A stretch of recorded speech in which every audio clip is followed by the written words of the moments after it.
Auzubillahiminasyaitonirrajim. Bismillahirrahmanirrahim. Assalamualaikum warahmatullahi wabarakatuh.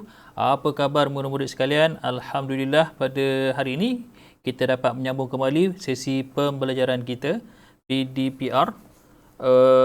Kali ini tajuk kita ialah solat berjemaah membentuk kekuatan umat, bidang ibadah.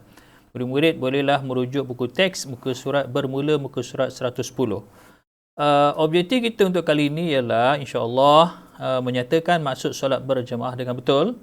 Yang keduanya, menerangkan kelebihan dan kepentingan solat berjemaah dengan betul. Dan insya-Allah esok pula kita akan sambung objektif yang lain pula tentang solat berjemaah ini. Okey, sebenarnya kita lihat pada muka surat ini nampak gambar murid-murid lelaki solat berjemaah di surau. Didapati ada seorang solat berseorangan kat sini, betul tak? Okey, yang lain ni solat berjemaah. Okey tak macam tu? Boleh tak macam tu? Jadi di sinilah akan ada dialog di antara dua orang murid lelaki kalau murid-murid lihat di buku masing-masing. Okey. Murid pertama ni bertanya, "Mengapakah awak solat bersendirian dan tidak berjemaah?" pada budak lelaki tu kan. Jadi budak tu pun jawab, "Saya hendak cepat, lagipun sama saja solat bersendirian atau berjemaah." Setuju tak murid-murid sekalian? Okey, tengok murid ini jawab apa. Tidak sama. Jika solat berjemaah, kita akan mendapat 27 kali ganda pahala berbanding dengan solat bersendirian. Ingat tu murid-murid, bezanya solat bersendirian dengan solat berjemaah ini adalah pahalanya. Iaitu kita mendapat 27 kali ganda pahala berbanding solat bersorangan. Dekat rumah pun boleh solat berjemaah. Jadi kita akan dapat tahu apa tu solat berjemaah. Okey, kalau kita perasan sebenarnya ada soalan yang nombor 4 ni. Kita tak apa, saya pergi ke bawah. Okey, seterusnya budak tu cakap, "Betulkah? Mari kita pergi bertanyakan kepada ustaz." Jadi di sinilah masuklah kita punya objektif kita. Okey, mesti murid-murid. Okey, yang pertamanya adalah kita nak tahu pengertian solat berjemaah. Okey, solat jemaah tu apa? Okey, solat berjemaah ini ialah solat yang dilakukan lebih daripada seorang atau secara beramai-ramai dengan diketuai oleh seorang imam. Okey, ada imam, berdua sudah dikira kamu sudah bersembahyang berjemaah dan dapat pun pahala 27 pahala itu. Okey. Seterusnya, ni contoh adalah lafaz niat solat sebagai imam. Siapa-siapa yang jadi imam ada sedikit tambahan. Okey, kita ambil contoh sini adalah solat fardu subuh. Okey, niat lafaznya adalah usolli fardu subhi rak'ataini adaan imaman. Okey, di sini ada tambahan imaman lillahi ta'ala, yang bermaksud saja aku solat fardu subuh 2 rakaat tunai sebagai imam kerana Allah Ta'ala. Itu saja tambahannya. Okey, itu lafaz niat. Tapi niat betul dalam hatilah. Jadi untuk belajar ni, kita belajar lafaz di mulut lah. Niat sebenarnya adalah di dalam hati. Manakala kalau yang jadi makmum pula, yang ikut belakang itu, contoh lafaz niatnya adalah, jika sebagai makmum di belakang, usolli fardu subhi rak'ataini adaan makmuman. Okey, makmuman ini makmum lah. Lillahi ta'ala, saja aku solat fardu subuh 2 rakaat tunai sebagai makmum kerana Allah Ta'ala. Okey, itu lafaz di mulut lah. Okey. Okey, sekarang kita nak tengok apakah hukum solat jemaah ini.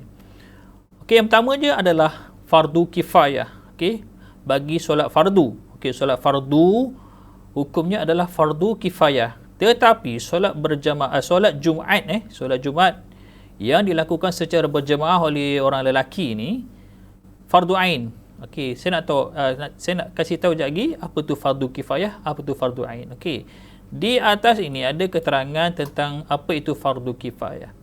Okey, fardu kifayah ni adalah suatu kewajipan. Apabila sebahagian orang melaksanakannya, maka kewajipan itu gugur bagi yang lain. Jadi jika ada yang dah buat, jadi kat satu tempat tu, satu kampung itu tak berdosa lah. Tapi kalau satu kampung tu tak sembahyang berjemaah dekat kampung tu, jadi semua orang kampung tu berdosa.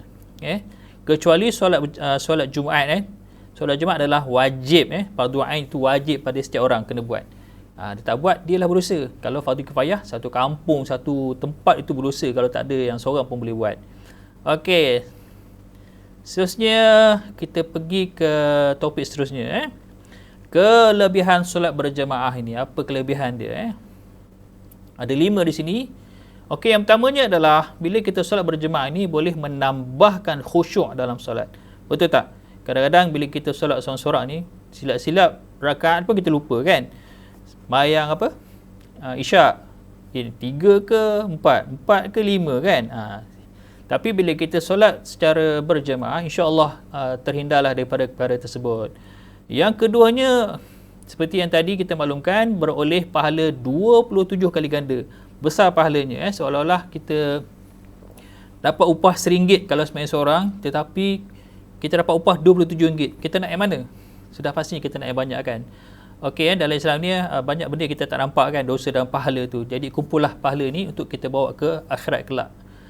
Yang ketiganya, dicintai oleh Allah Subhanahu Taala dan Rasulullah. Pastinya sebab Rasulullah sangat menggalakkan menuntut kita ni solat jemaah, khususnya lelaki di masjid.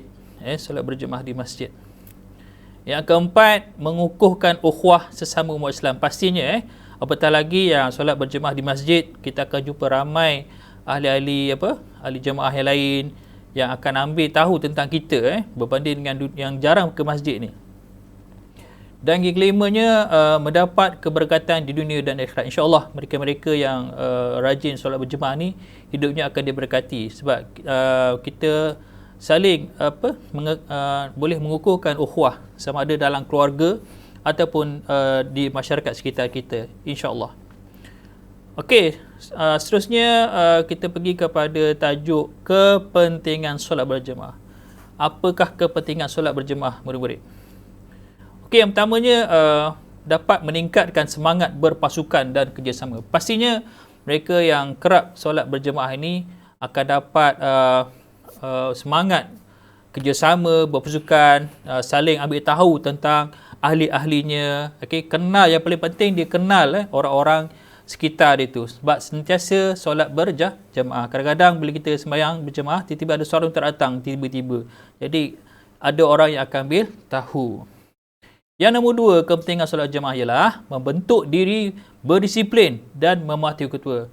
Jadi solat berjemaah ni melatih kita ni sebagai pemimpin dan bagaimana kita mengikuti pemimpin. Betul tak? Imam buat, kita ikut. Imam buat, kita ikut. Kecuali lah jika imam tu ada buat kesilapan, adalah kaedah-kaedah yang bolehkan kita ni mufaraqah dan sebagainya. Yang ketiga, kepentingan solat berjemaah ni adalah melatih diri menempati masa. Ya, betul.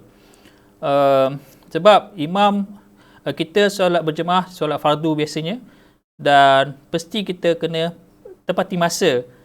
Zuhur pada waktunya, asar pada waktunya untuk solat berjemaah. Itu melatih diri kita menepati masa. Berbeza dengan kadang-kadang kita solat sendirian, kadang-kadang kita terlewat dan sebagainya. Dan yang keempat, yang terakhir, menambah rasa kasih sayang dan hormat menghormati tanpa mengira darjat. Pastinya bila kita solat berjemaah, imam di depan seorang dan makmum di belakang bercampur-campur, tak kira lah dia tu menteri ke, Perdana Menteri ke, Sultan dan Agung, dia akan sebaris dengan orang-orang yang biasa dan tak ada berdarjat-darjat. Itulah pentingnya bila kita solat berjemaah ni, di hadapan Allah SWT, dapat melatih diri kita ni perkara-perkara yang 4 ini. InsyaAllah murid-murid sekalian, ada nota di bawah ni. Berdasarkan sabda Nabi Muhammad SAW, solat berjemaah itu lebih afdal, baik daripada solat bersendirian dengan 27 kali ganda. Ini adalah hadis daripada Nabi Muhammad SAW yang diriwayatkan oleh Al-Bukhari dan Muslim. Dan nilainya adalah disiplinkan diri, keredaan dicari. Okey murid-murid, sekian sahaja tajuk untuk kali ini. InsyaAllah esok kita akan sambung pula tentang syarat-syarat sah solat berjemaah dan juga tata cara kedudukan solat berjemaah. InsyaAllah esok. Jadi mungkin hari ini, untuk kali ini murid-murid dikendaki untuk salin nota lah. Dan esok baru kita akan bagi soalan. Dan itu saja untuk kali ini. InsyaAllah kita berjumpa kembali esok dengan tajuk yang lain. Assalamualaikum warahmatullahi taala wabarakatuh.